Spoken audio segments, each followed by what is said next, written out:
familia. Pasión por tu profesión es lo que te define, porque sabemos que eres bueno, pero queremos que seas el mejor. En la Escuela de Posgrado de la Universidad Norbert Wiener, creemos en ti. Por eso te impulsamos a alcanzar tu máximo potencial y luchar por tu pasión para seguir avanzando. Somos parte del grupo Wiener Carrión y hace más de 50 años impulsamos una experiencia educativa que trasciende en nuestro país. En nuestra escuela de posgrado contamos con más de 12 años de experiencia, brindando así una formación integral en salud, criminalística, educación, gestión pública, investigación, derecho e innovación.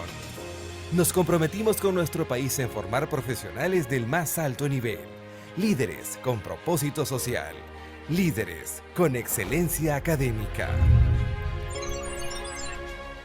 Impulsados por una gran red de universidades en todo el mundo, con convenios nacionales e internacionales que promueven la movilidad estudiantil y docente a través de pasantías, clases espejo, congresos y eventos internacionales de primer nivel. Nos impulsa el generar conocimiento propiciando el aprendizaje mediante la investigación y producción de artículos publicados en las principales revistas científicas del mundo. Nos impulsan nuestros docentes investigadores. Nos impulsan nuestros alumnos y egresados. Profesionales íntegros y competentes con visión global, capaces de superar cualquier obstáculo para seguir avanzando. Nos impulsa la misma pasión que te motivó, esa pasión que impulsa al máximo tu potencial. ¿Y a ti? ¿Qué te impulsa a crecer? Posgrado Universidad Norbert Wiener, tu impulso.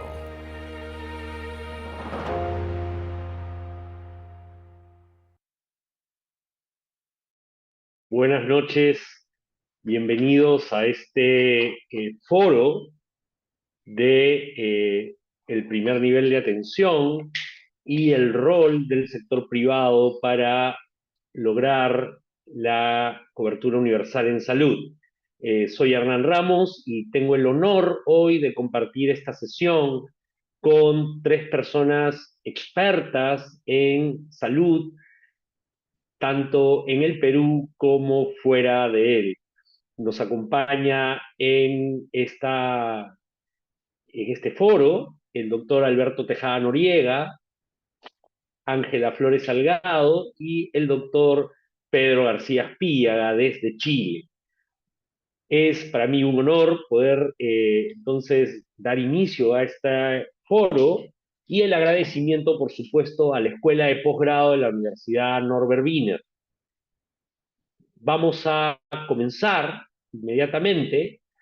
Vamos a tener una primera ronda de 10 minutos en la que cada presentador va a poder conversar sobre los aspectos más importantes de los sistemas de salud y enfocarnos en cuáles son los retos y desafíos que enfrenta el sistema de salud peruano o los sistemas de salud en Latinoamérica, como es el caso de Chile, y qué reflexiones, qué enseñanzas podemos obtener para poder mejorar los aspectos difíciles de nuestro sistema.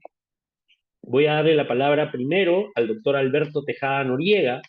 El doctor Alberto Tejada Noriega es médico urólogo, andrólogo, ha sido fundador y director médico de Andromed, que es una institución dedicada desde hace 25 años a la salud sexual y reproductiva. Eh, ha sido médico asistente del Hospital de la FAP por 20 años y además ha sido ministro de Salud del Perú y alcalde del distrito de San Borja durante 3 periodos, 2 consecutivos y uno alternado. Y en estos periodos, Alberto se ha dedicado a impulsar estilos de vida saludables y a poner el espacio público al servicio de los ciudadanos. Porque cuando hablamos del primer nivel de atención, cuando hablamos de atención primaria en la salud, es probable que nos encontremos un poco más lejos de los servicios de salud y un poco más cerca de las ciudades. Y el primer nivel y la salud y los estilos de vida saludables suelen ocurrir no en el ámbito de los servicios, suelen ocurrir en el ámbito de los espacios públicos.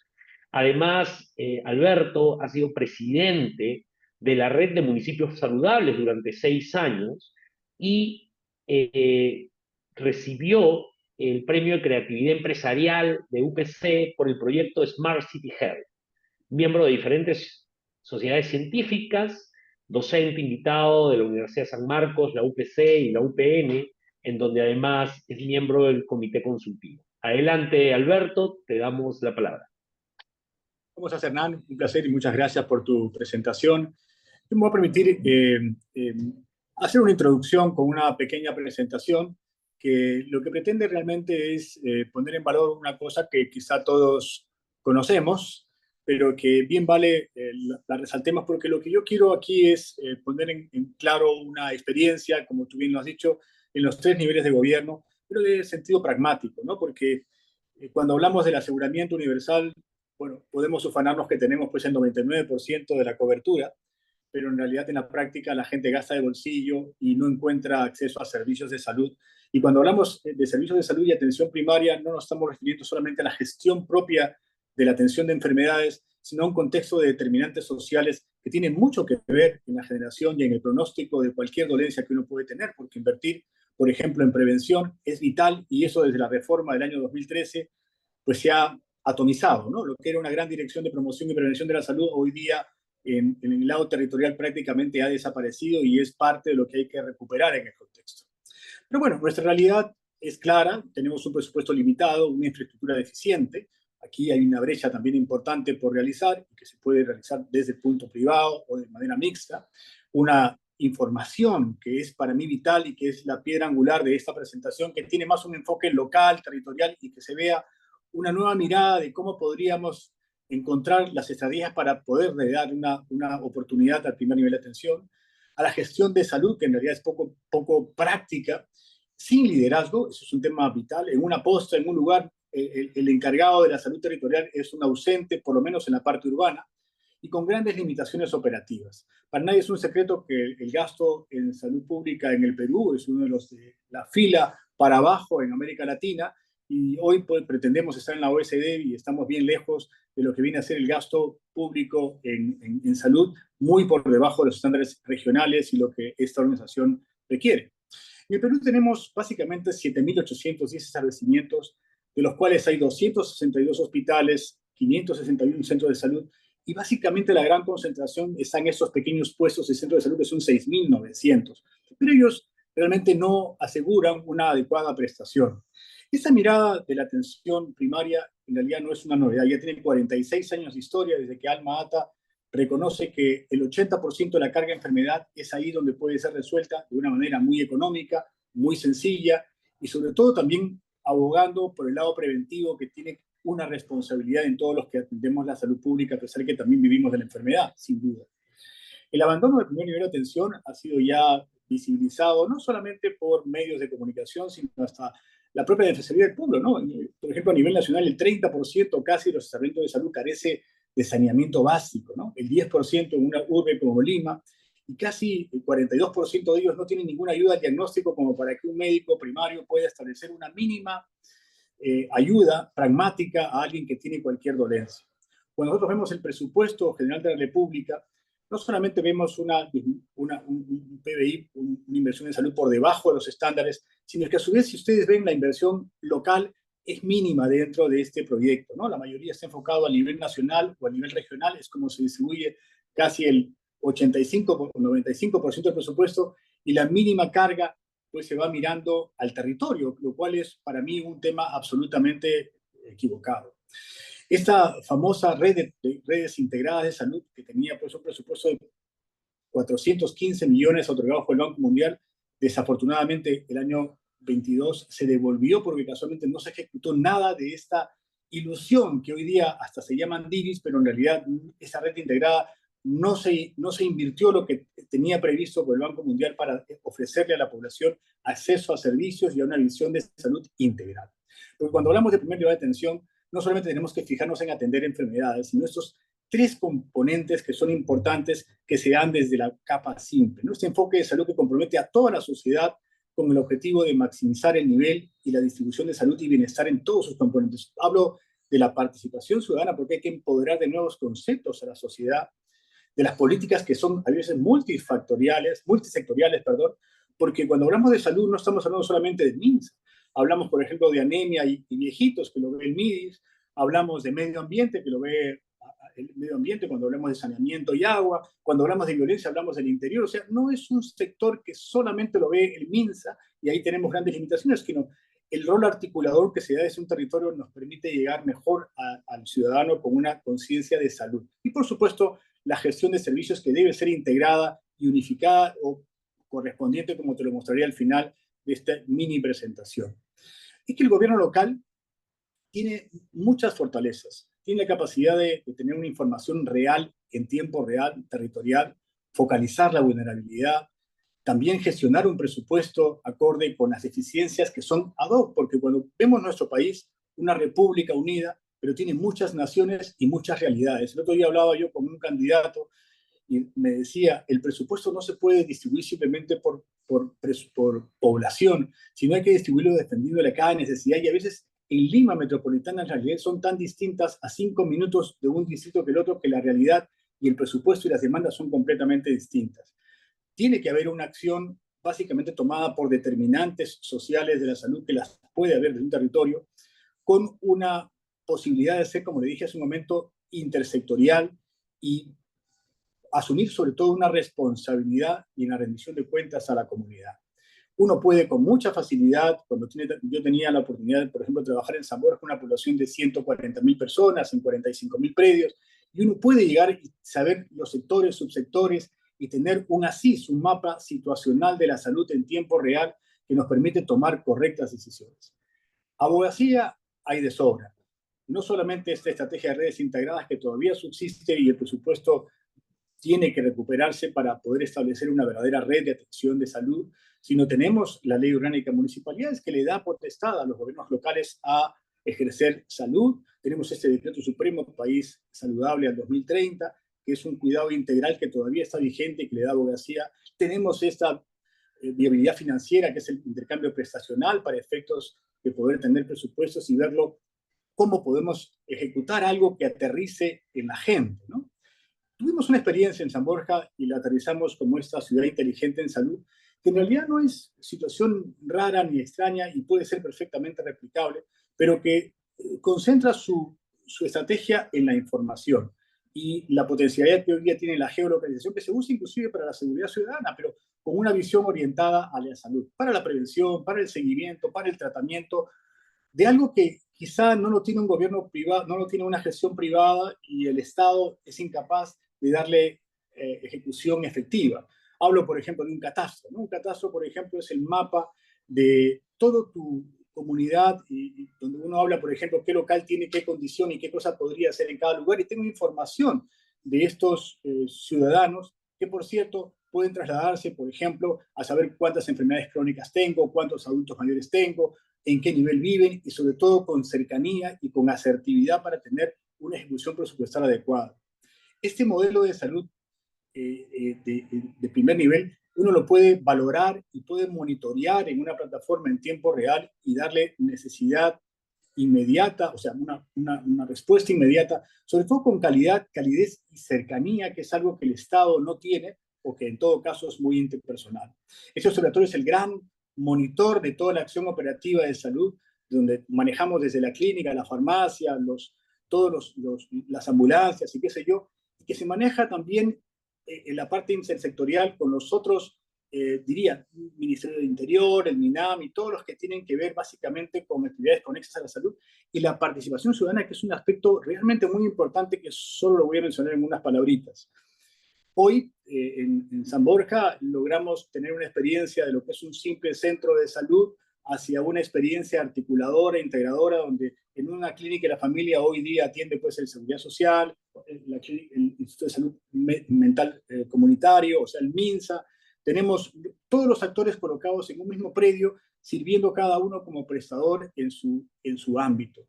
Esto es una experiencia que tuvimos en el COVID, una entre el año 21, del 20 al 21, un crecimiento exponencial de las atenciones por 1.200%, con cerrando brechas y atendiendo casi el 74% de la población y con un 95% de aceptación. O sea, fue una experiencia muy interesante, tan solo usando la geolocalización, un contact center. Pusimos básicamente una central telefónica para atender a todos los ciudadanos durante la época del COVID y pudimos establecer un contacto de cercanía para atender desde los residuos peligrosos hasta la atención de inmunizaciones y demás, que nos permitió realmente tener una experiencia muy agradable de todo lo que se podía hacer en tiempo real para saber la cantidad de contagiados que teníamos, los grupos etarios, hacia dónde teníamos que hacerlo, cómo podíamos manejar las cifras comparativas en relación, porque cuando usted hablaba de información, todo lo que salía, por ejemplo, en el COVID, en la época que estuvimos todos confinados, creíamos en lo que se decía en las cifras en el Ministerio de Salud, pero todas eran inexactas. Es más, en el tema de anemia había una cosa sumamente controversial. Yo le decía, antes de entrar en el COVID, estuvimos en la teja de anemia, y le decía al viceministro, yo no tengo esa tasa de anemia que usted me menciona, yo no tenía otro recurso más que aceptar la cifra del MINSA, pero cuando hubo el tema del confinamiento y teníamos que continuar con la estrategia de la anemia, descubrimos que esa data era absolutamente equivocada, no estaban los anemios que realmente venían por su suplementación a nuestra comunidad. Entonces, siento que todo eso son lecciones aprendidas de las cuales nosotros tenemos que aprovechar para tener nuevas oportunidades de gestionar la salud. Una unidad de comando que nos permita territorialmente tener cosas articuladas de acuerdo a cada realidad, tendrían que ser una nueva responsabilidad de una autoridad local. Pero eso nos permitió, por ejemplo, de que mientras que en el Perú la letalidad estaba en el 5.96 y en Lima 5.56, en San Borja pues fue solamente del 2%, ¿no?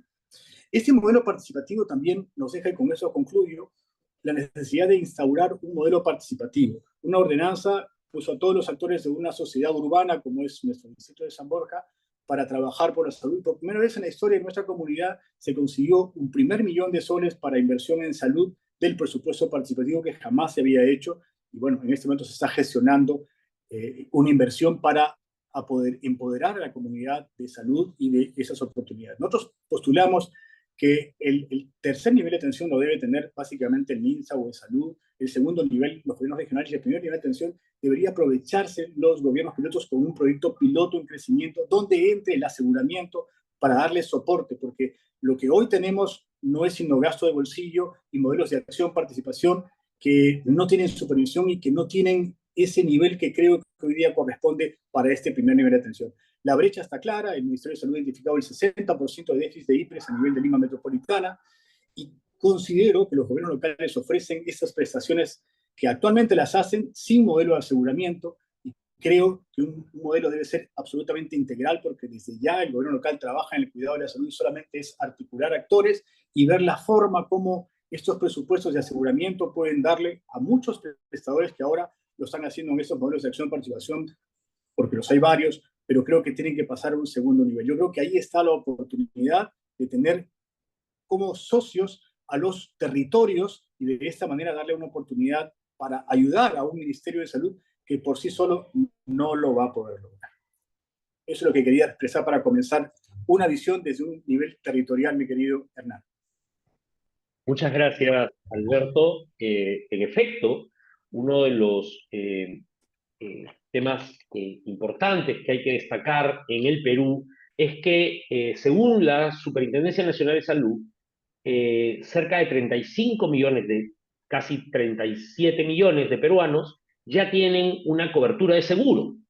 97% de estos 35 millones tienen como asegurador al Estado, ya sea a través del régimen subsidiado o a través del régimen contributivo.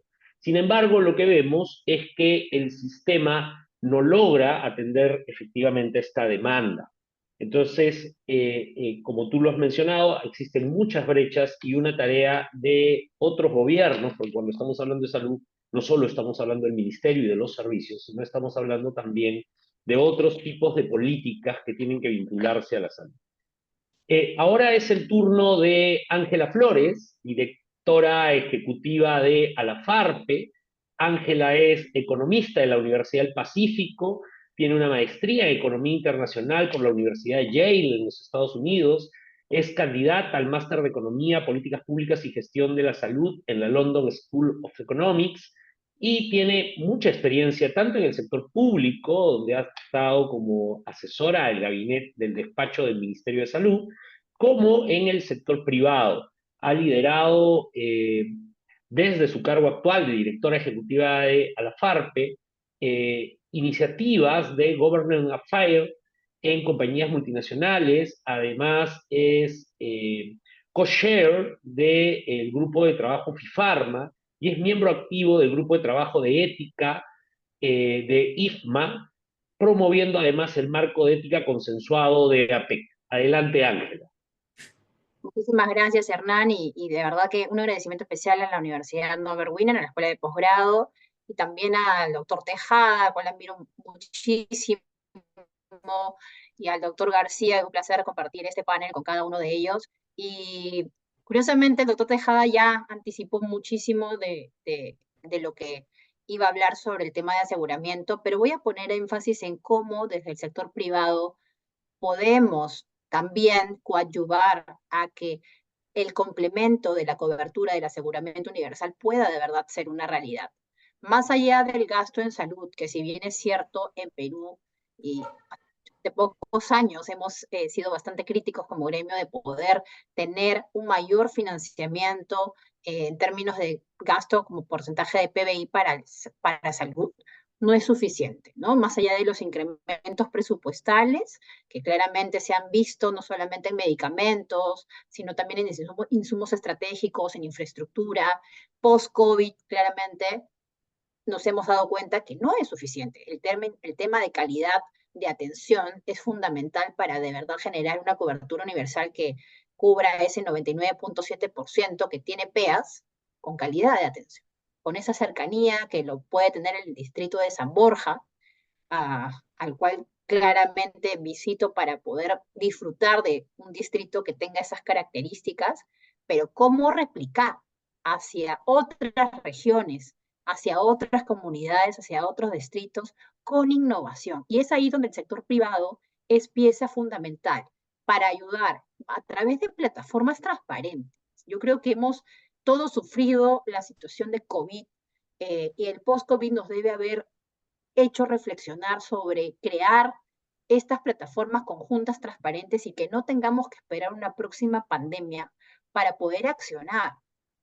Nosotros desde Alafarpe, claramente en cualquier sistema de salud tenemos la infraestructura, el recurso humano y la tercera pata es el insumo estratégico. En nuestro caso representamos a dispositivos médicos y a medicamentos de innovación, también genéricos, pero que puedan tener las características de calidad fundamentales para poder cumplir con las evaluaciones terapéuticas que tienen que cumplir una vez intervenidas con las entidades prestadoras de salud. Entonces, hay toda una necesidad de acción por parte del sector privado y desde el lado de insumos estratégicos hemos hecho varias cosas como gremio, pero obviamente nos falta construir muchísimo más, creo yo. Una de ellas, en la parte preventiva, ojo, no solamente control, si bien representamos a laboratorios de productos farmacéuticos y dispositivos médicos, es fundamental que en un sistema de salud no, se tome en cuenta la parte preventiva y el primer nivel de atención, fundamental. Y en la parte preventiva, claramente el componente de inmunizaciones es algo que Perú ha tenido históricamente como una variable de orgullo por hacerlo bien. Y post-COVID nos encontramos todavía en unas coberturas que en muchas de las regiones, por distintas razones, obviamente, desde culturales, desde temores, desde infodemia, han dado lugar a que exista una brecha importante, y también, digamos, crítica en el sentido de que podríamos tener rebrotes de enfermedades ya erradicadas en el Perú, donde el sector privado y la comunidad y la sociedad civil sí tienen un rol proactivo que proponer. Nosotros hicimos una intervención durante COVID, por ejemplo, desde el sector privado en temas transparentes, de poder traducir a lengua xáninca, a una de las los 16 tipos de lengua xáninca, los mensajes claves del Ministerio de Salud en un formato diferente para la DIRIS Pucallpa. esto se puede hacer y no solamente nosotros, lo puede hacer otro tipo también de sector, no necesariamente vinculado al sector salud, pero sí representantes del sector privado, porque claramente hay una preocupación por la salud preventiva desde el lado privado de nuestros empleadores, por ejemplo. Nosotros, y junto con Hernán, pertenecemos al Comité de Salud de la CONFIEP, donde claramente hacia los empleadores también es fundamental que podamos ver que la salud es una inversión, no solamente en términos de negocios, obviamente por construcción de hospitales y por rentabilidad, sino por temas preventivos, por temas de salud pública, por temas de derechos humanos. Y un empleado, digamos, saludable va a poder tener una productividad adecuada. Invertir en salud no solamente es una declaratoria retórica, sino es una declaratoria que nos permite actuar. ¿Cómo vamos a invertir en salud? ¿Cómo vamos a poder cultivar la información y la educación en salud adecuada en términos preventivos y en términos de control con la información relevante que permita al ciudadano saber cada vez más de lo que en nuestro caso insumos estratégicos un medicamento tiene por términos de calidad, cumple con sus funciones, cómo me lo van a prescribir, si es un tema de atención primaria, pero si es un tema más complejo, hacia qué hospital me debo dirigir, si tengo una complejidad mayor o no muy compleja, voy a ir a congestionar al establecimiento hospitalario o puedo tener también soporte desde el sector privado, de la sociedad civil, de una cultura de autocuidado.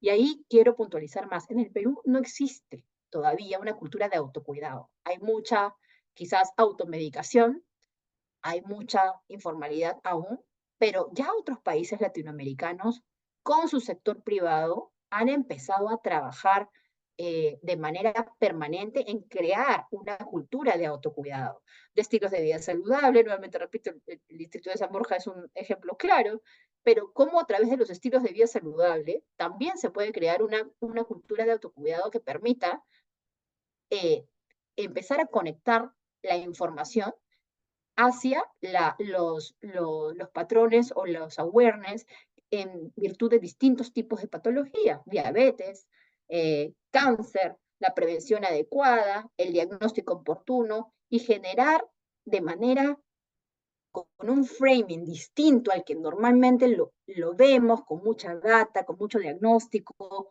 con mucha complejidad. El sector salud es muy complejo y no lo hacemos fácil hacia el ciudadano. Y si no lo empezamos a hacer fácil como una estrategia desde el sector privado, que claramente si quiere colocar, si quiere lograr un objetivo, lo va a planificar de manera muy fácil, muy clara y muy cercana al ciudadano, no lo vamos a lograr. Yo creo que existen espacios ahora y mucho más importantes ahora post-COVID para nuestro país, de poder generar esta información en educación en salud que permita conectar con el ciudadano con información clara y práctica, y que puedan ser cada ciudadano en nuestro país un efecto multiplicador hacia es que esa información permita un acceso oportuno también. Y también un canal de denuncias muy fortalecido. Yo me he dado cuenta y que a diferencia del, por ejemplo, yo venía de la industria de alimentos y bebidas, donde el consumidor es muy empoderado por algo que recibe sobre un producto y si no está adecuado a su criterio de información, pues se queja públicamente, pero en el lado de salud no. En el lado de salud hay mucho temor del paciente, mucho temor a la queja, mucho temor quizás hasta el cuerpo médico, mucho temor a la enfermera, si me van a atender, si me quejo ya no me van a volver a atender, me van a recibir en la cola. Esa cultura yo creo que tenemos que erradicarla. Esa cultura de temor debe desaparecer de nuestro país, porque si no, vamos a esconder todas las complejidades que existen en cada uno de los establecimientos de salud y no vamos a conectar nunca con el ciudadano. Entonces, el sector privado, rápidamente, campañas, innovación, telemedicina, inversión, experiencias y casuística de resultados que sí funcionan y pueden ser cada vez escalables. Nuevas ideas, nuevas formas de aproximar salud. Esa es mi recomendación en todo caso para estas nuevas discusiones de salud que vamos a tener seguramente en próximas oportunidades. Gracias. Muchas gracias, Ángela. Efectivamente, desde el lado del sector privado, el sector privado hoy, desde el lado asegurador, representa al 3% de la población peruana, digamos, pero desde el lado prestador, los establecimientos de salud llegan a ser 14.000, dependiendo la cuenta, digamos, ¿no? Del registro de instituciones prestadoras, versus 11.000 que tiene el sector público. Ahora, cuando uno ve la distribución, efectivamente el 97% de los establecimientos de salud del país, públicos o privados, son del primer nivel de salud. Pero claro, cuando uno ya le hace zoom a estos establecimientos, mientras en el primer nivel de atención o en el ambulatorio, digamos, del sector privado, uno puede encontrar un proceso de atención que incluye especialidades y está orientado dependiendo de la carga de enfermedad que existe. En el sector público, uno de cada dos establecimientos del primer nivel lamentablemente no tienen profesionales médicos, con lo cual su capacidad de resolver los problemas de salud de la población se reduce muchísimo. En este marco, quisiéramos por lo tanto, darle la palabra a Pedro García Espilla. Pedro García es médico cirujano de la Universidad de Chile, es MBA de Loyola College, ha sido ministro de Salud de Chile entre el 2003 y el 2006, periodo muy importante en el cual se terminó de consolidar la reforma del sistema de garantías explícitas en salud, lo que se denomina el auge en Chile. Ha sido también concejal, es el equivalente a ser regidor aquí de un distrito que allá se llaman comunas, de la comuna de Santiago, y ha sido también directivo de diferentes instituciones hospitalarias y también instituciones de atención primaria de la salud. Ha estado como decano de salud de la Universidad de Santo Tomás, ha sido director médico de la ISAPRE Banmédica, que es como decir una EPS aquí en el Perú, y de Vida 3. Y actualmente es Senior Advisory en McKinsey y miembro ad honorem de diversos directorios. Adelante, Pedro, te damos la bienvenida, como siempre. Un gusto poder escucharte desde Santiago tú y nosotros desde aquí de Lima, para que nos compartas en parte tu mirada sobre los sistemas de salud en Latinoamérica, en el mundo, y en especial las lecciones que se pueden aprender desde nuestro hermano país de Chile. Adelante. Gracias, Hernán. Bueno, primero, muy honrado y agradecido esta invitación de la Escuela Posgrado de Norbert Wiener y en particular de mi buen amigo aquí, Hernán Ramos, a quien nos hemos ido encontrando en diversas actividades en nuestra historia de salud. ¿Ah? Saludo también al doctor Tejada y a Ángela Flores, que me honran también con su presencia aquí, de participar con ellos y ver su experiencia en esta materia y agradecer a todos quienes nos escuchan en esta tarde, eh, en esta materia que personalmente creo que es esencial y fundamental, como es la atención primaria en salud. Eh, un breve paréntesis, de repente a veces en las escuelas de medicina, en las escuelas de profesiones médicas, de enfermería y otros, se nos enseña a atender pacientes, a atender enfermos. Y una de las gracias que debiéramos tener siempre presente es de que la salud se puede conservar. ¿Ah? En la salud hay que hacer todos los esfuerzos para conservarla y una vez constituido algún daño, retrasar la agudización de ese daño. Y eso efectivamente se da mientras más cerca uno esté de las poblaciones, va a ser más fácil, y ahí se han mencionado por mis antecesores todos los aspectos de educación y el concepto de determinantes sociales en salud, ¿ah? Que son vitales y que son anteriores en términos de influencia y de qué hacer a la acción que pueden y deben realizar los equipos de salud propiamente tal.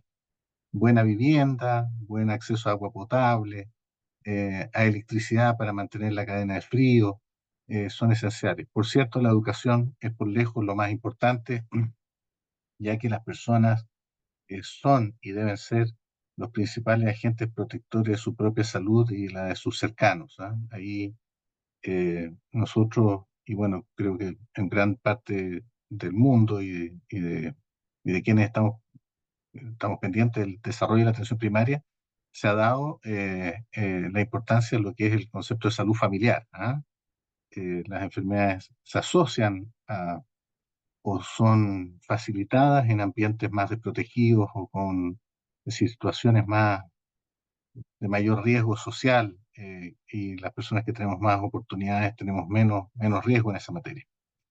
Es así como en el mundo, buscando cómo contener la salud que hoy día se complejiza por la expansión de las expectativas de vida de las personas. O sea, hasta hace no mucho en la historia de la humanidad llegar a los 60 años era casi milagroso, y hoy día estamos llegando en muchos países a los 80 años de expectativa de vida o más, y eso hace de que esos últimos 20 años se agreguen enfermedades, muchas de ellas crónicas, que van complejizando la atención médica y la atención de salud en demasía.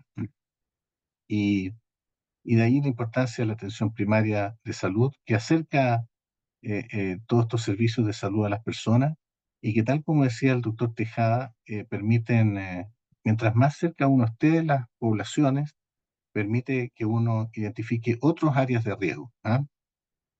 En términos en Chile, la atención primaria lleva muchos años de desarrollo, ¿ah? Muchísimo. Yo recuerdo los años, yo era un niño, acompañaba a mi padre, que era médico de un hospital importante en Santiago, el Hospital de Salvador, algunos de ustedes tal vez lo conozcan, y íbamos a unas comunidades que en esa época eran casi rurales, que hoy día están insertas ya en la ciudad, a hacer visitas. Él era ginecobstetra, y, y se iba a consultorios que estaban repartidos por todo eso. Estoy hablando de los años 60, 70 y antes también.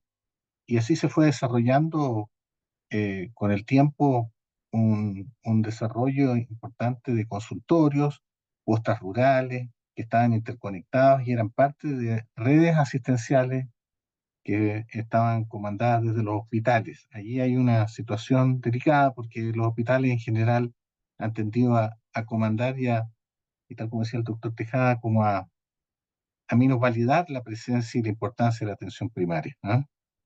En general a los médicos se nos enseña, como decía hace un rato, a atender enfermos, y los médicos en un porcentaje importante quieren ser especialistas, y no muchos se preocupan de, de las poblaciones, de ir a lugares más, a resolver los temas antes de que se constituya el daño. Esta estructura de los consultorios y de la atención primaria durante la dictadura en los años 80 se traspasó a la atención primaria, a los municipios. Eso fue muy rechazado en su minuto, porque efectivamente distanció a los consultorios de los hospitales y de la integración y de las líneas de derivación y de la participación entre los distintos niveles de atención. Pero hay que reconocer de que fue un acierto en el sentido de acercar esto a los gobiernos locales, que es donde se maneja también la educación, se maneja la higiene ambiental, el acceso a agua y a otras materias que son importantes y que son relevantes para esta materia.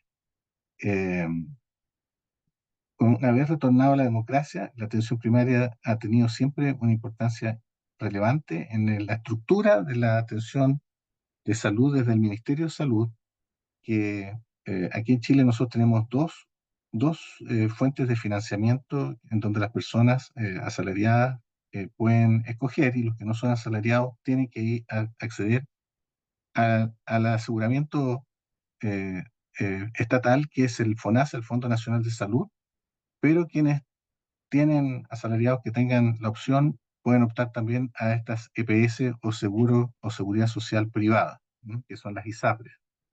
Hoy día, alrededor del 82% de la población está en FONASA, un 15-16% llegó a estar en un 25% alguna vez, están en las ISAPRES, y un 2-3% están en las Fuerzas Armadas y otras instituciones de otra naturaleza. En la APS se ha ido complejizando. Y como decía, los consultorios pasaron a ser centros de salud familiar con, eh, con, eh, con un esquema muy definido eh, de acción, de, de presencia con poblaciones asignadas. Y se financia la atención primaria, la financia el FONASA, eh, eh, para este 82% y mucha otra gente también se atiende allí, con un sistema de capitación. ¿Ah? Se atiende per cápita y este per cápita, tal como lo decían ahí, se asocia también a índices de ruralidad y de pobreza. O sea, si hay un municipio que es más rural, que tiene mayores dificultades de accesibilidad o que es más pobre, va a recibir un per cápita mayor que aquel que está en una zona urbana o en una zona más rica de la ciudad. Eh, eh, a estos consultorios se agregan otras instancias que están interrelacionadas y que están actuando coordinadamente desde esta coordinación de los municipios, que son los servicios de atención primaria de urgencia, los servicios de salud mental, COSAM, o los servicios hoy día se han perfeccionado algunos sistemas de alta resolutividad SARS. Y también en zonas muy extremas y lejanas están las postas rurales que se asocian con visitas desde los CEFAM a estas postas rurales. En definitiva, una red que ocupa prácticamente todo el país y en donde la población puede acceder y está inscrita y está reconocida y se hacen trazabilidades y registros de poblaciones. Eh, Esto en el sector estatal. En el sector privado ya me voy a referir un poco al final, y sobre todo en el sentido también que nos ha convocado Hernán ahí en términos de ver cómo el sector privado puede usar o apoyar esto. El sector privado no ha estado tan desarrollado en Chile en términos de desarrollar atención primaria porque las personas acceden con mayor facilidad a, a médicos o a otros profesionales de salud, pero se pierde un poco la trazabilidad o este foco en términos de anticiparse al daño y de trabajar en materias preventivas. Por el contrario, en el sector de APS público, estatal, hay indicadores, hay trazabilidades, hay obligaciones, hay mediciones, y me encantó lo que presentaba y todos estos KPIs que estaba mostrando el doctor Tejada, en donde uno de los temas que más me interesaba indicar es de que es posible hoy en día con las tecnologías vigentes tener una identificación de poblaciones tal como él mencionó ahí, muy preciso de dónde vive la gente, quiénes son, dónde hay pacientes de riesgo, dónde hay pacientes con enfermedades crónicas, dónde hay una familia que tenga algún tipo de problema de cualquier naturaleza, y uno puede entonces identificar grupos de riesgo poblacionales y hacer mejor trazabilidad de ellos. La pesquisa de los pacientes crónicos, hoy día hay evidencia de que pacientes mayores de 60 años en general aquí en Chile hay un promedio de más o menos entre 4 y 5 enfermedades crónicas ahí asociadas, desde sobrepeso, obesidad, hasta diabetes, hipertensión, depresión y otras enfermedades que se van asociando con el envejecimiento y que generan alta demanda de atenciones que podrían ser, siendo mejor manejadas, evitar derivaciones al sistema secundario y terciario de atención y evitar hospitalizaciones de alto costo. Una cosa que quisiera que ojalá pudiera quedar graficada es la importancia de las mujeres en este objetivo sanitario. Las mujeres, desde muy temprano en este proyecto, en este proceso de desarrollo de la atención primaria, se establecieron programas de maternos perinatales que permitían una mejor atención del parto, pero en el mismo escenario se generaba una fidelización y una adhesión a la atención primaria que es fundamental porque esa mujer embarazada, futura madre, iba a acercar a esos niños a la atención primaria y al cuidado del crecimiento de esos niños adecuados, a modelos de atención de alimentación complementaria, por cierto, a todos los programas de vacunación que atienden a la población y hago una serie de otros cuidados, como es, por ejemplo, y que se han ido perfeccionando, como por ejemplo acceso a programas de planificación familiar o de fertilización y de programación de natalidad, como también a, a programas de control del cáncer, como son acceso universal al Papa Nicolau o a mamografías u otras materias. Esto también ha tenido influencia importante con el correr de los años en que los hombres también se adhieran a los sistemas de sanitarios, sobre todo los adultos mayores que ya tienen más tiempo y pueden acceder de mejor forma a los sistemas de salud. Todos estos procesos también han tenido evoluciones, ¿ah? En términos de, por ejemplo, los horarios de atención. Normalmente los horarios eran de 8 a 5 de la tarde, hoy día hay extensiones horarias porque mucha gente trabaja, ha aumentado significativamente en la participación femenina en el trabajo, y eso hace de que mucha gente no pueda ir en horarios laborales, y entonces se buscan otros horarios en términos de extensión horaria o de los días sábados y domingos, que es todo buscar de que las personas adhieran a su sistema sanitario.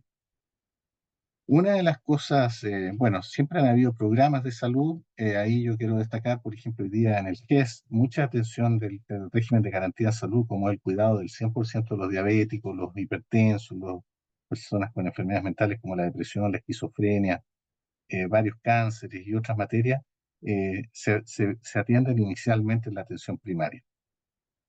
Para esto es fundamental contar con buenos recursos humanos, gente profesionales y técnicos que estén trabajando en equipo de salud. En la atención primaria en Chile hay 8 profesionales al menos que están vinculados, médicos, enfermeras, dentistas, matronas, nutricionistas, kinesiólogos, asistentes sociales, TENS, puedo estar olvidando alguno en este instante, pero que tienen cada uno tareas muy precisas y en donde se colabora en el trabajo y en la accesibilidad de las personas a manejos más adecuados. Y ya que estamos en un ambiente universitario, efectivamente el desarrollar competencias en profesionales de colaboración médica es esencial en esta materia.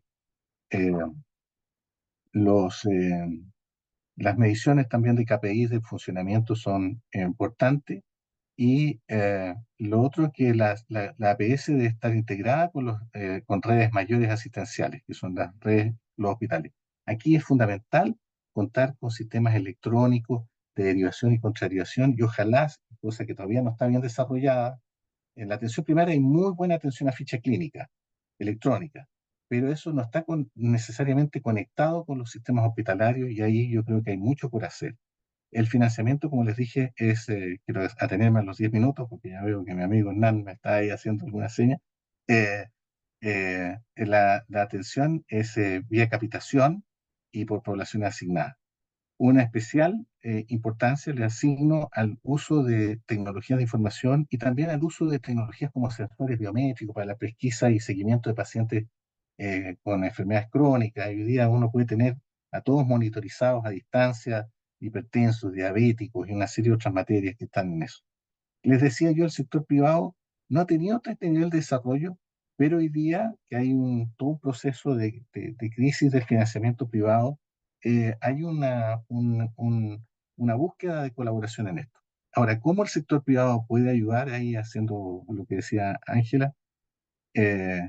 Por cierto, desde el apoyo en la construcción de buenos edificios, de situaciones que sean funcionales, todo el tema del aporte en el desarrollo de las tecnologías de la información, todo el tema del acceso a fármacos. La atención primaria tiene acceso a fármacos, y ahí todo el tema de trazabilidad de los pacientes. O sea, si uno sabe que hay en una determinada población 1000 diabéticos, tienen que entregarse 1000 cajas de glibenclamida al mes. Si no se está dando esas 1000 cajas, algo está pasando y hay gente que no está teniendo la atención que corresponde, y eso tiene que asegurarse, porque si no, ese diabético se va a complicar y va a llegar con un pie diabético, una insuficiencia renal u otras materias. Podría estar hablando largas horas aquí, pero creo que hay mucho por hacer. Y finalmente, decir que en nuestras sociedades que están muy conflictuadas, todos nuestros países y el mundo entero, pues a ver, las peleas que se están dando en todos lados. En Francia decía que podía haber una guerra civil, imaginémonos esas cosas. Si hay un sector que puede unir en fines comunes y en fines estratégicos a las poblaciones, incluso a los países, es salud. Y yo creo que allí tenemos mucho que decir desde salud para buscar puntos de entendimiento y de acuerdo sobre base de elementos objetivos e indiscutibles hoy día en el cuidado de las personas y de dar esa tranquilidad, esa certeza a las personas de que están siendo protegidas por su sistema de seguridad social, pero también por sus equipos de salud y que la vida puede ser más llevadera en este mundo tan complejo que estamos viviendo. Muchas gracias. Muchas gracias a ti, Pedro. En efecto, como estamos viendo, hoy, efectivamente, nuestros países están transitando en la epidemiología de las enfermedades, producto de los estilos de vida y las formas de trabajo, digamos, y de la distribución del tiempo en muchos casos. La creciente urbanización, contaminación, generan definitivamente nuevos retos para los sistemas de salud. En el Perú, según el último estudio de carga de enfermedad, más del 60% de la carga de enfermedad hoy está dada por enfermedades no transmisibles. Todavía mantenemos un importante, cerca de 40%, de 30% de enfermedades materno-infantiles y problemas infectocontagiosos, ¿verdad? Como la tuberculosis, el VIH, que siguen siendo problemas que cargan sobre la mortalidad y la discapacidad. Y tenemos un 10% de lesiones, ¿no? Producto precisamente de el transporte, la velocidad, la delincuencia, etc. Y de esta carga de enfermedad, efectivamente, las enfermedades más importantes, con mayor presencia, han sido las enfermedades producto del estilo de vida, es decir, comenzando con la obesidad, la diabetes, la hipertensión arterial, el cáncer, y para todas estas enfermedades, afortunadamente, desde el primer nivel de atención se pueden hacer intervenciones importantes con la colaboración, porque ya lo hemos dicho, son estilos de vida, de autoridades locales y de autoridades regionales. Y claro, el sector privado participa en su rol de empleador, por un lado, en su rol de productor de servicios dentro del clúster, como lo forma Ángela, por ejemplo, que representa el gremio de proveedores de medicamentos, pero también desde el lado de proveedores de servicios de salud y de innovación. Hoy, por ejemplo, revisando la estadística de hemodiálisis en el Perú, en solo 5 años la cantidad de pacientes con hemodiálisis se ha duplicado en el país. Y claro, un gerente de cualquier servicio se va a enfrentar a la decisión de cómo asegurar la oferta de servicios de hemodiálisis, cómo asegurar la oferta de quimioterapia, cómo asegurar la oferta de radioterapia. Pero si no damos una mirada hacia el primer nivel de atención, es probable que esa curva no deje de crecer y los recursos eventualmente van a competir con otras enfermedades que también son importantes. Y de repente una mirada dentro del primer nivel de atención sobre la prevención de estas consecuencias puede ser más costo efectiva y el sector privado puede ayudar en esa atención y en ese cierre de brechas. En esta segunda ronda, digamos, en la que nos vamos a poner, voy a invertir un poco la figura, vamos a comenzar con Pedro ahora, por unos 5 minutos, de repente complementar en algo la presentación que has hecho o de repente comentar algo más sobre, efectivamente, tenemos una estructura de servicios más o menos clásica en todos nuestros países, con establecimientos de salud hospitalarios, establecimientos de salud que refieren, atienden emergencias. ¿Pueden haber espacio en nuestros países para innovar en sistemas que permitan dar mayor cantidad de atenciones a la población mucho más cerca, utilizando, por ejemplo, la inteligencia artificial, la telemedicina, etcétera? por cierto, hoy día se están viendo cambios importantes en muchas cosas. Por ejemplo, la hospitalización domiciliaria. ¿Ah? La hospitalización domiciliaria es una cuestión que libera muchas camas hospitalarias, permite que las personas estén más cerca de sus entornos familiares, y eso es un cambio en la forma de hacer salud y es volver como a los orígenes. Si por miles de años las personas nacían y morían en sus casas, ¿entiendes, no? Y el tema de los hospitales ha sido un avance significativo y fundamental, pero también ha sido una desviación en las lógicas de los cuidados de las personas.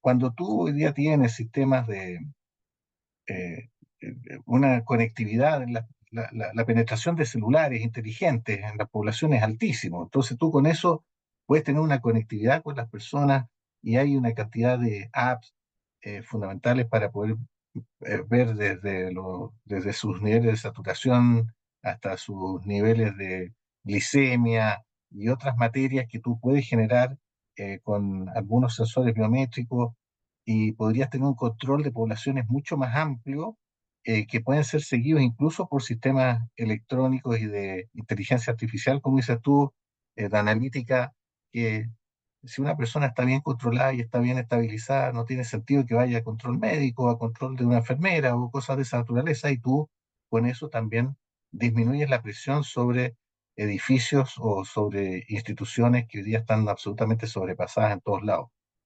Eh, y además eso genera algo que es importante, que lo dije al principio, que es el autocontrol y la autoeducación de las personas en sus condiciones de salud. O sea, hay que fomentar temas que faciliten los buenos estilos de vida saludables. O sea, eh, aquí nuestros países gozan de acceso a productos agrícolas, a buenas dietas. No, ni menciono cómo se come de bien ahí en Lima y en el Perú, digamos. Es una, cada que los veo empiezo casi a salivar, digamos, ¿ah? Así con los perros a blog, porque es una maravilla de cocina, ¿te fijas? Entonces, cuando uno enseña que la gente use bien esas cosas, efectivamente se generan condiciones que pueden ser vistas total y absolutamente distintas a lo que ha sido hasta ahora la relación médico-paciente.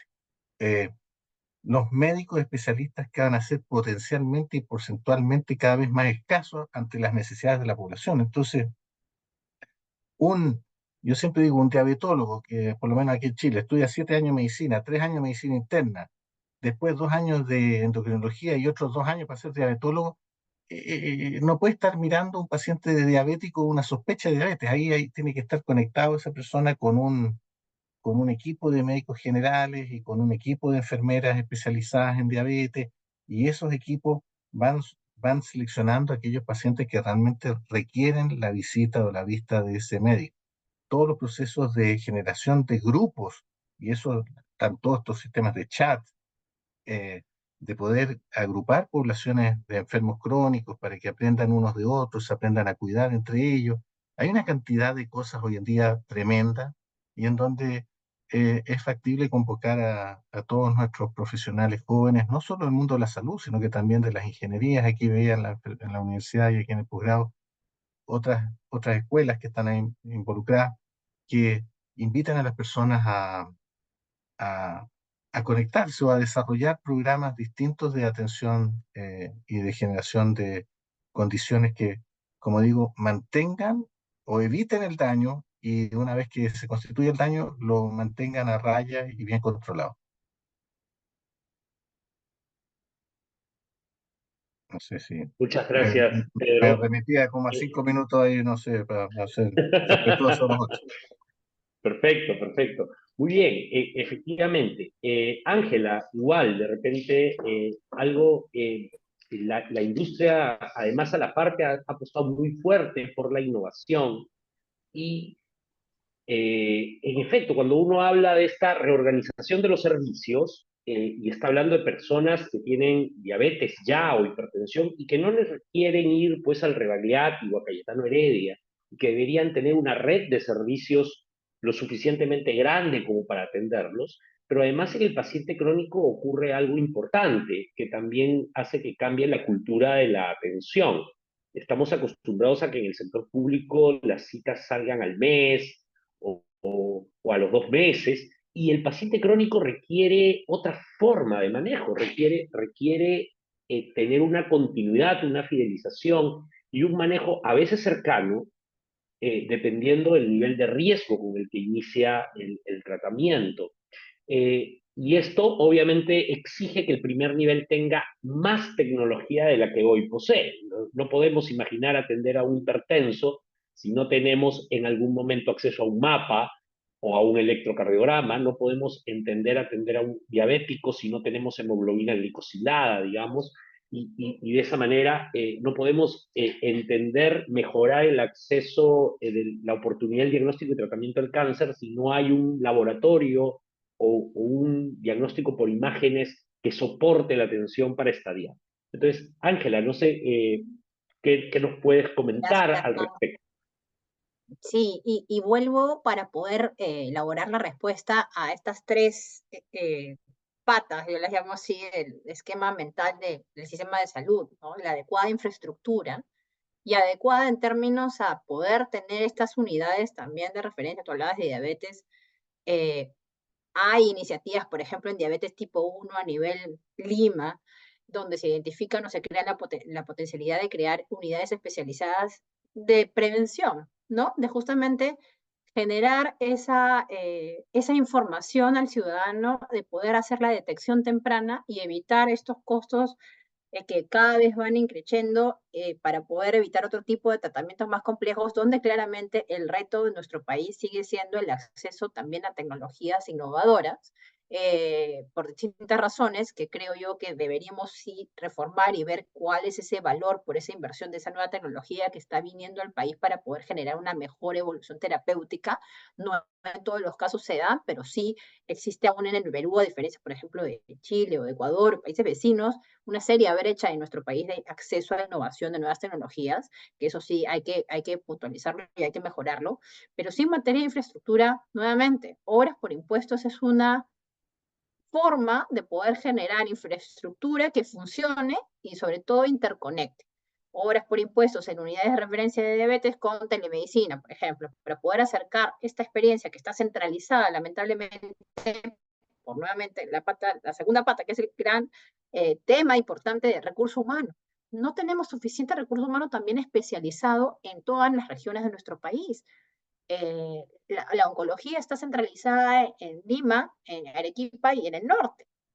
Más luego el resto del país, digamos, hemos visto hasta en el norte, en una plataforma que nosotros hemos construido de mujeres en salud en alianza con Women CEO, y agradezco justamente la mención del tema de mujeres, hemos construido esta plataforma público-privada, sociedad civil, donde solamente queremos ver y estudiar y construir datos sobre cuál es el impacto de la salud para la mujer en ciertos tipos de brechas, cómo poder desde ahí poder tener acciones participativas, una deficiencia de escasez de patólogos. Entonces, en el norte, por ejemplo, entonces, ¿cómo podemos hacer este diagnóstico oportuno también con esta carencia de recurso humano que justamente esta universidad puede tener este tipo de información relevante, motivacional para el recurso humano que pueda quedarse también en el país luego de sus especialidades, y poder brindar estos incentivos adecuados para que puedan también tener este acceso, esta experiencia en las regiones de nuestro país y poder atender y generar esa expertise y hacer esta cultura motivacional para nuestro recurso humano en salud, nuestro profesional de la salud. Y el tercer lugar, lo que has mencionado, ¿no? El acceso a estos dispositivos médicos o productos farmacéuticos que sean de calidad, seguros y eficaces y que funcionen, ¿no? Que funcionen y que sirvan y que sepamos también qué está comprando el Estado, qué está adquiriendo el privado, en función de que podemos tener también como ciudadanía una cultura no solamente de autocuidado, sino de saber qué estamos adquiriendo y cuáles son los beneficios y cuáles son los efectos adversos y crear una cultura de nuestro lado de farmacovigilancia como ciudadanía, con el cuerpo médico, con las instituciones públicas y privadas.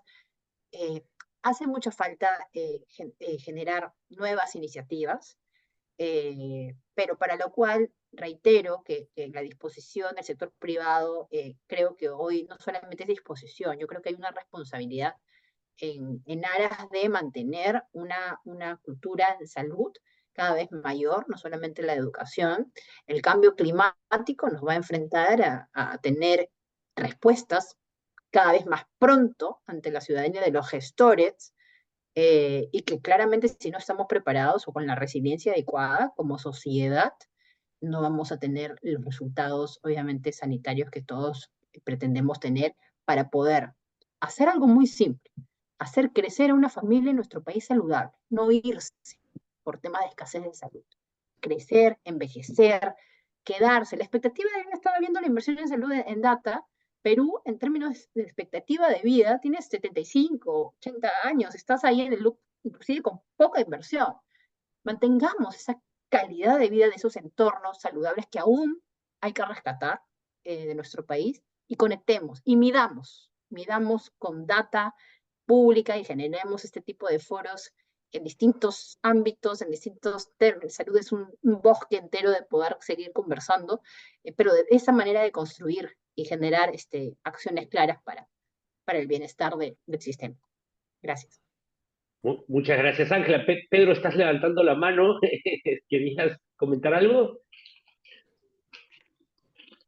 Pues Alberto, no, yo no quiero después Perfecto. una cosita. Sí. Muy bien. Uno de los problemas, Alberto, que también, y tú eres un gestor privado ahora, también, es que para dar este salto, esto tiene que venir acompañado de un cambio normativo importante. El marco normativo tiene cerca de 20 años de existencia y no permite necesariamente el ingreso de estas nuevas tecnologías o estas nuevas formas de hacer las cosas. Desde tu mirada, ¿qué otros desafíos o qué otras cosas podríamos implementar desde el sector privado para apoyar en mejorar el acceso a los servicios de salud finalmente? Bueno, pueden hacerse muchas cosas muy importantes, ¿no? Lo importante es cambiar el paradigma, ¿no? Yo creo que aquí hay que hacer una revolución en salud. Todo el mundo ha hablado durante mucho tiempo de fortalecer el primer nivel de atención y nadie lo ha podido lograr. Y bajo la mirada del Estado, bajo la mirada de un gobierno, no lo puede hacer todo, ¿no? Yo creo que aquí se han dicho cosas muy importantes: apoyarse en la tecnología, apoyarse en la inversión privada. Nosotros postulamos también efectivamente un cambio de esa mirada de la atención primaria desde los recursos humanos, ¿no? Que normalmente son siempre los menos, diría, brillantes para el profesional que se forma, cuando en realidad tendríamos que ver que todo lo que uno puede ver con calidad y calidez desde esa cercanía puede cambiar la historia de una enfermedad. Para nadie es un secreto que el 30% de la población tiene un síndrome metabólico que luego se convertirá en enfermedad renal, en enfermedad hepática y una serie de enfermedades crónicas con un alto costo y siniestralidad, que eso hay que verlo como una oportunidad y problema también a la vez. Sin embargo, siento de que esta oportunidad que tienen las autoridades locales de responsabilizar, dar la cara, rendir cuentas y sobre todo aprovechar de la información. Insisto, porque lo he vivido en carne propia durante toda la pandemia. A mí me tocó la pandemia gestionarla en toda su dimensión, y hay veces el egoísmo de la información que nos obligaba a nosotros a decir: señor ministro, cambie, esa información no es verdadera, porque esa información dada entre cuatro paredes a través de estos sistemas no daban cuenta de la realidad que nosotros la veíamos, porque la veíamos cercanamente. Y por otro lado, siento que una visión estratégica tiene que ser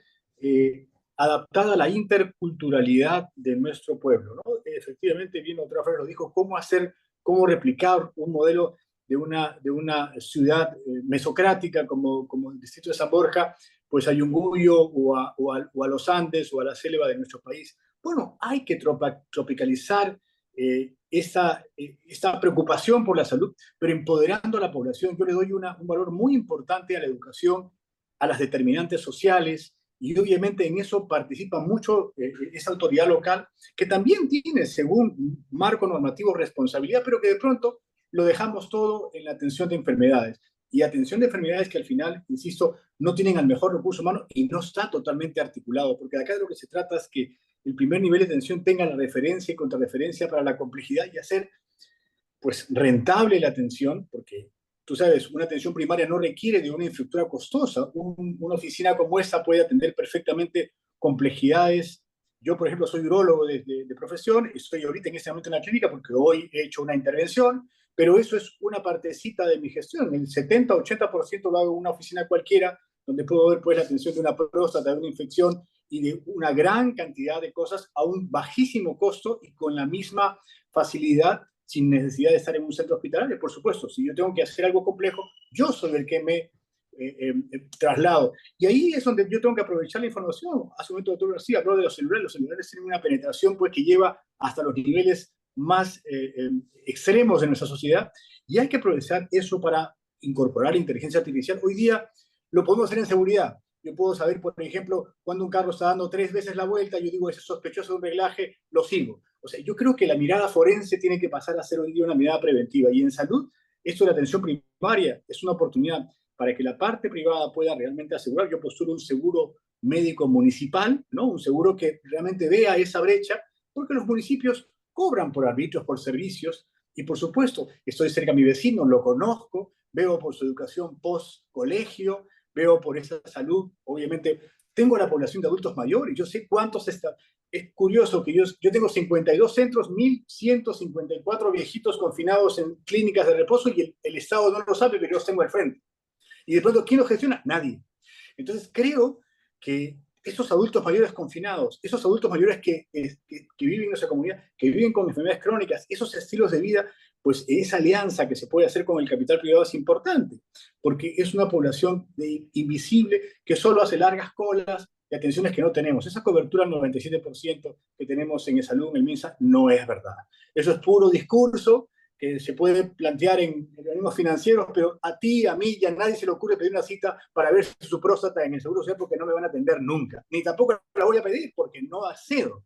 Esa es la realidad. La gente hoy día tiene oportunidades en la parte privada, de la cual yo ejerzo medicina privadamente, porque no me pueden atender en mi seguridad social. Inclusive en ese terreno están entrando también algunos sistemas colapsados, porque esa visión hospitalaria tiene que cambiar. O sea, el otro día hablaba con un funcionario de una Fuerza Armada, lamentablemente me dijo, no hay forma de que la gente vaya todavía ordenado a la atención primaria porque la gente quiere el hospital. La gente entiende la atención por hospitales. El alcalde lo entiende como un hospital. Todos te piden un numerito, 1-4, 1-3. No saben qué cosa es, pero mientras el numerito suena más complejo, pareciera que yo estoy haciendo infraestructura más por la salud, cuando el tema es estilos de vida y obviamente fortalecer este nivel con recursos humanos adecuados. Hay mucho que educar, hay que cambiar paradigma y obviamente mejorar el nivel de los recursos humanos, y es multifactorial, pero tiene que haber decisión. Nada más. Muchas gracias, Pedro. Tú querías comentar algo. Mientras tanto, Mire, invitamos a todos a hacer sus preguntas, por favor, a través del chat para nuestros expositores. Adelante, Pedro. Yo solo les quiero compartir una experiencia que me tocó vivir con un CEO, un gerente general de una gran empresa de telecomunicaciones y de muchas materias, que es Siemens. Lo nombro así para que nadie se llame errores. Me fue a visitar cuando yo estaba ministro y me comentó una anécdota que no la olvidé nunca, y era de que ellos alguna vez se ganaron una licitación en un pequeño estado de India de 80 millones de personas, por lo demás del pequeño estado, ¿no? Para poner redes analógicas de telefonía. Y llegaron allá y se encontraron con que esa zona estaba llena de cerros, de bosques, de ríos, y no había ni un poste parado. O sea, les iba a costar una brutalidad. Y bueno, estaba programado esto llegar a un 60% de penetración en 5 años y costaba, no sé, $1.000 millones, por decir una cosa. Ellos llegaron y dijeron, no, estamos puro tonteando aquí. Pusieron 5 antenas parabólicas, llenaron de celulares a toda la población y hicieron por $500 millones, de los cuales ellos, si en la primera marginaban $5 millones, acá estaban marginando $100 millones, y llegaron a una penetración de 80% de la población con celulares y con telefonía. Y se saltaron gran parte del siglo XX y entraron al siglo XXI directamente. Ese tipo de cosas son factibles de hacer en nuestros países, y a veces cuando uno dice estoy muy atrasado en tal y tal cosa, son tremendas oportunidades porque tú puedes dar el salto y evitar repetir cosas que se gasta mucho dinero. Y eso yo creo que es una invitación también para, desde salud, invitar y desde una escuela como la que está convocándonos hoy día, que tiene posgrados en diversas áreas, convocar a empresarios y a empresas nacionales e internacionales que vean oportunidades de desarrollo en un país tan enorme, tan rico, tan poderoso como es Perú, y que esas experiencias se repliquen en experiencias que son ventajosas en eso. Desde la alimentación, o sea, tener sistemas de acceso, por ejemplo, a redes eléctricas para tener buena cadena de frío, y se disminuyeron muchas de esas enfermedades infectocontagiosas. Eh, eh, Hay una cantidad de cosas que se pueden hacer y en salud no puede invitar a las personas, a empresarios y al sector privado a ver oportunidades de desarrollo de sus propios negocios y que tengan alto impacto en la salud de las personas. Todo el tema del deporte, por ejemplo, el tema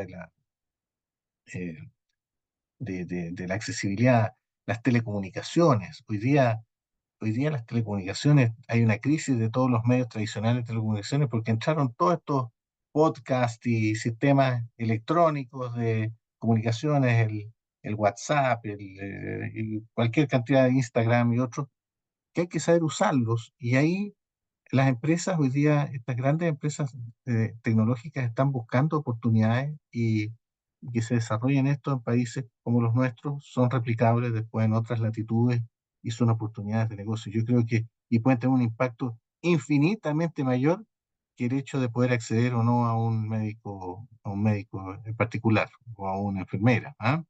Así es que, y eso tiene que medirse, hay que tener una línea base de los resultados sanitarios y cuando pasa eso es muy importante. De allí el trabajo que ha hecho el doctor Tejada, esa planificación, esa planigrafía de poblaciones en un territorio, de poder decir, se hizo tal intervención de estas naturalezas como le acabo de decir, y eso se tradujo en que se liberaron tantas necesidades o demandas que llegaban atrasadas y de muy pobres resultados por liberando recursos para hacer intervenciones de más alto impacto tempranamente.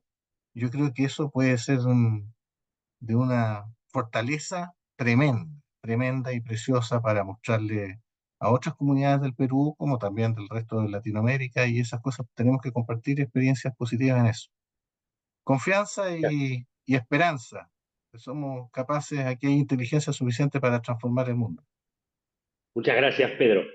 Nos hacen una primera pregunta sobre el uso de la inteligencia artificial y, claro, la principal duda que se tiene es ¿quién se hace responsable de un diagnóstico errado cuando se usa tecnología?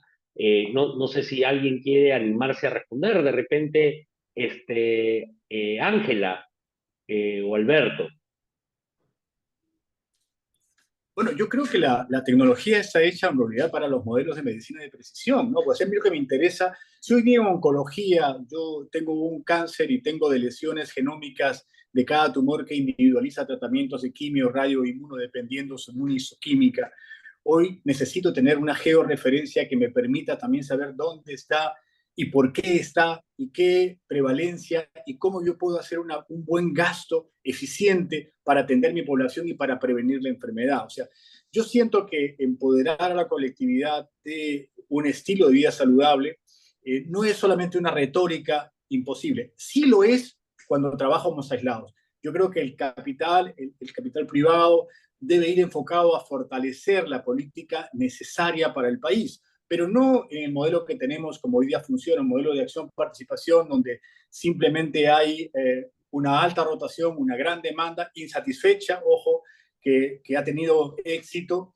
pero que no tiene supervisión, que no tiene un adecuado correlato y que está ausente de la salud pública, porque todo lo que pasa con la salud pública al costado de ella simplemente no es parte de su obligación. Entonces, creemos que hoy día tiene que haber una mirada integral y se puede perfectamente, por eso le digo, postulo no solamente volver a los modelos de ciudades saludables, que en un momento fueron las de seguridad humana, bajo un contexto un poco más grande, sino darle go a ya mirar un seguro médico municipal, porque hay información suficiente y hay un modelo escalable que puede darle, pues, a este modelito de cercanía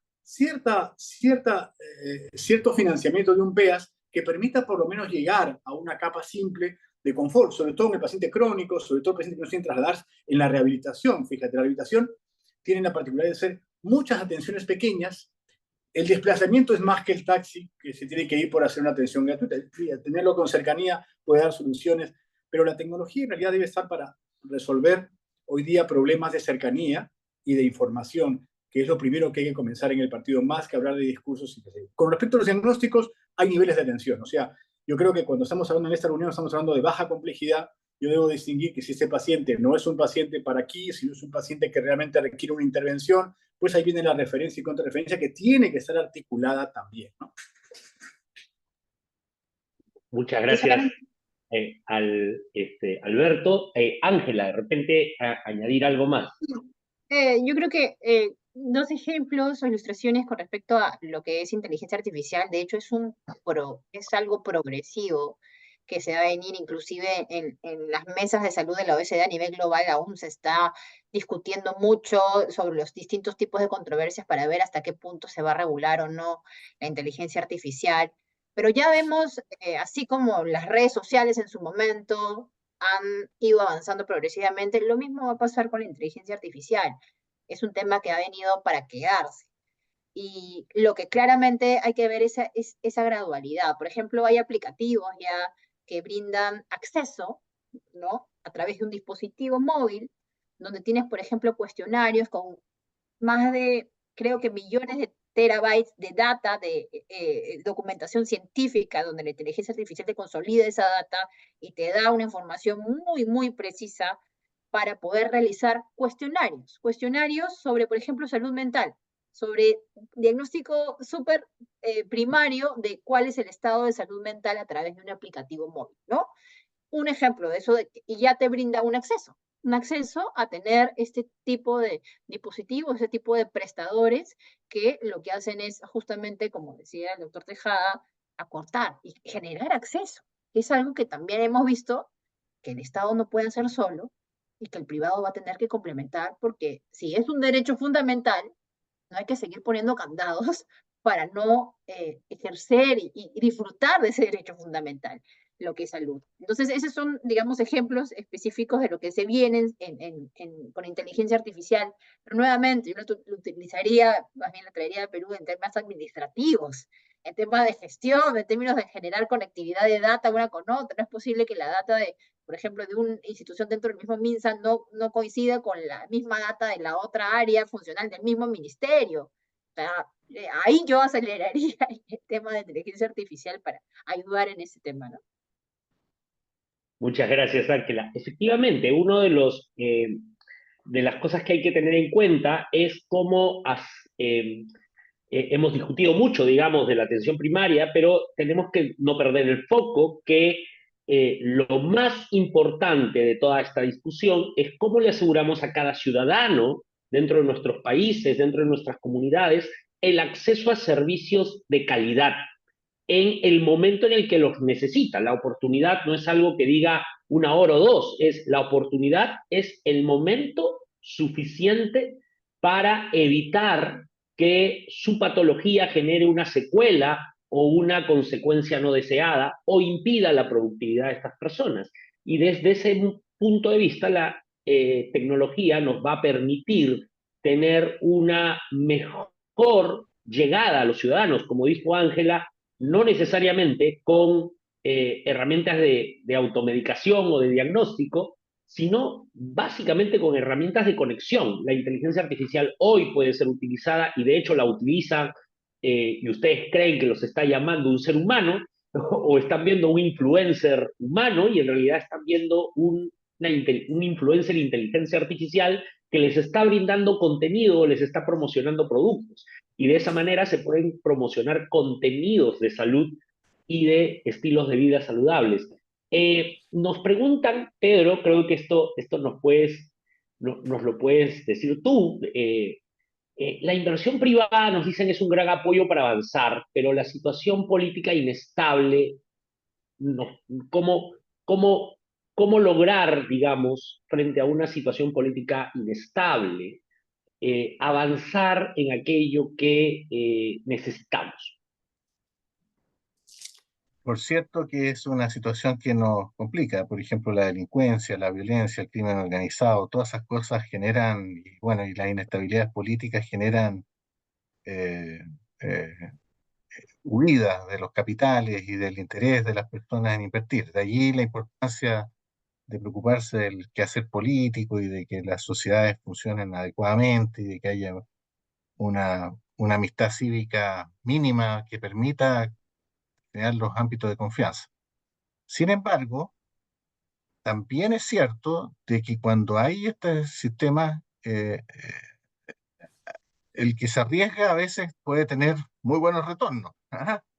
Y, y allí hay cosas que sí se puede aportar. Y vuelvo a insistir en lo que decía hace un rato. Si uno hace una buena presentación y convoca a mucha gente de distintos intereses, de distintos partidos políticos incluso, y muestra algo tan evidente como es, por ejemplo, tener un sistema de vigilancia epidemiológica en línea, como decía, de poblaciones para identificar grupos de riesgo, y eso se puede implementar a un costo mínimo y tú vas a poder impactar muy fuerte en las poblaciones.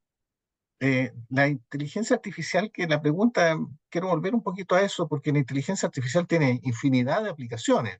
Claro, están los diagnósticos, allí siempre subyace, no sé quién hizo la pregunta y no quiero, pero yo me acuerdo que cuando nosotros implementamos este régimen de garantía de salud explícito, que era asegurarle al 100%, había muchos médicos que estaban asegurados, o sea, muy preocupados de que ellos se iban a quedar sin trabajo y que no iban a tener cosas para hacer.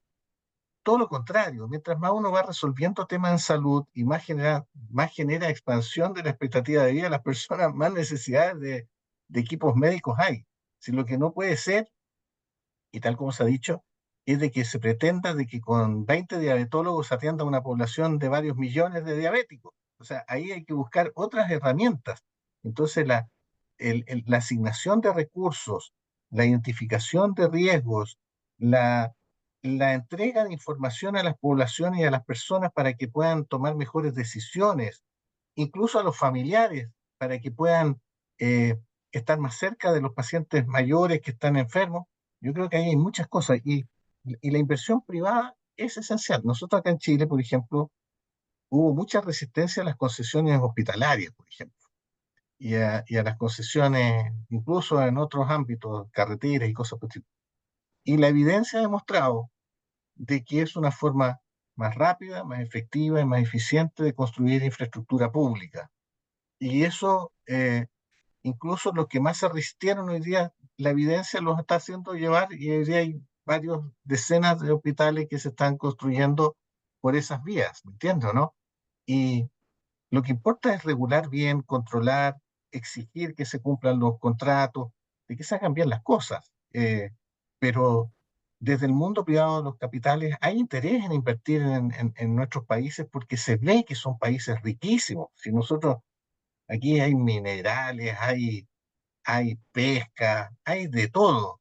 Y se necesita tener, como decía Ángel hace un rato, gente sana que pueda producir esas materias y que pueda generar esas riquezas que vayan en beneficio de otras latitudes y de las mismas poblaciones locales. Entonces, yo creo que, vuelvo a insistir, desde salud se puede apoyar mucho a generar mayores niveles de estabilidad política y de mayor diálogo político en fines comunes a todos. ¿Quién se va a resistir a que haya un buen control de los enfermos, un buen control, una buena identificación de las personas que estén en mayor riesgo, o de decir, en esta zona del país se requiere invertir más en electricidad para que la gente acceda a, ¿cómo se llama?, control del frío, de tal forma de que se eviten, porque ahí la tasa de enfermedades gastrointestinales es 4 veces la tasa promedio.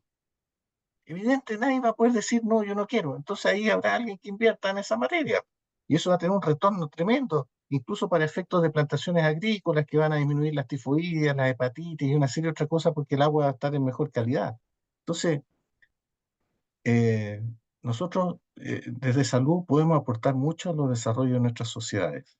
Y esa es la invitación, y a tener confianza nuevamente. Y a usar la inteligencia sin temores, sabiendo de que hay riesgos y efectivamente siempre anteponiendo la inteligencia humana antes que las máquinas. Sí, el arte, la medicina tiene mucho de arte también, ¿sí, no? Pero hay muchos que se amparan en ese arte para hacer brutalidades. ¿Ah? Aquí hay que ver, oiga, ¿usted por qué tiene una tasa de cesáreas o una tasa de infecciones intrahospitalarias o una tasa de mortalidad el triple que el de al lado o el resto del equipo de salud de un determinado lugar? ¿Por qué a usted nunca la gente no se quiere atender con usted? Porque los trata mal o cosas por el estilo. Esas cosas hay que saber decirlas, ¿me entiende? Y esa persona hay que acompañarla en que cambie su actitud o sencillamente indicarle que se dedique, no sé, pues, al cine o a otras cosas, pero no a atender pacientes si no tiene buen trato, no tiene buenas actitudes hacia las personas. Muchas gracias, Pedro. Bueno, ya cerramos entonces esta presentación y le voy a dar a cada uno unas palabras finales. Comenzamos con Ángela, luego Alberto y finalmente Pedro. Adelante, Ángela. No, gracias a todos, gracias a la universidad también, Norbert Wiener, que tiene una gran responsabilidad también de poder compartir conocimiento y divulgarlo. Nuevamente, la salud es una inversión que se tiene que dar de manera sostenible, en el largo plazo, para la generación de hoy y para las futuras. Y creo que entre todos tenemos que construir y entender a nuestro sistema de salud. Muchas Gracias. gracias, Ángela. Alberto. Gracias, Hernán, por esta gentil invitación. Gracias a la universidad que hizo posible este foro. A todos los que nos han escuchado en un momento tan complicado mientras que jugaba Perú hoy día. Ha sido una situación inédita, pero bueno, no ganamos como selección, pero espero que tengamos mejor suerte en el futuro. Sin embargo, yo coincido en que la inversión en salud es una gran inversión porque es generar esperanza, es generar bienestar, calidad de vida para cada ciudadano. Y siento que aquí de lo que se trata es ver nuevas oportunidades para que esta gestión de salud sea efectiva para todos los peruanos y de acceso libre como un derecho. Muchas gracias, Alberto. Pedro. Solo decirles de que un gran ministro de salud que, en paréntesis, fue el único, ha sido el único después del retorno a la democracia, el único ministro no médico, economista, un gran economista, don Carlos Massad, siempre decía que el único capital que tienen los pobres es su salud. Preocuparse de la salud de las personas tiene muchas vertientes como esta del generar desarrollo, generar riqueza y otras cosas, pero sobre todo es generar tranquilidad espiritual en muchas personas que hoy día se levantan sin saber qué van a hacer con su hijo o su esposa o ellos mismos si se enferman o si van a acceder al remedio al fármaco que les es vital para poder subsistir. Preocuparse de eso es un imperativo ético, moral, y en donde tenemos que todos ayudar a que esta cosa se resuelva. Y ahora me voy a hacer un poco yoga porque me toca, espero que no sea una masacre, Chile contra Argentina. Así que, ah, A las 8, ahorita entra. por lo menos, Ahorita mismo, por lo ahorita menos, mismo. por lo menos, Suerte, suerte. por lo menos me pude presentar ante este foro así en paz, ante el 0-0 mediocre que tuvimos el fin de semana pasado todo. Pero, Bien. pero ahora Argentina yo creo que nos va a hacer pedazos. Voy, Muy bien. voy a tomarme algún pisco sour ahí por ahí. Con pisco peruano, por supuesto. Pisco peruano, siempre, ¿no? Muy bien. Grandes recuerdos. Nada, muchas gracias a ustedes. Ha sido un honor dirigir este foro. Muchas gracias a la Escuela de Posgrado de la Universidad Norbert Wiener. Y no se olviden llenar la encuesta, por favor. Y hemos perdido un partido, pero seguramente el partido de la salud todavía lo podemos ganar juntos. Gracias. Hasta luego. Cuídense. Chao. Chao.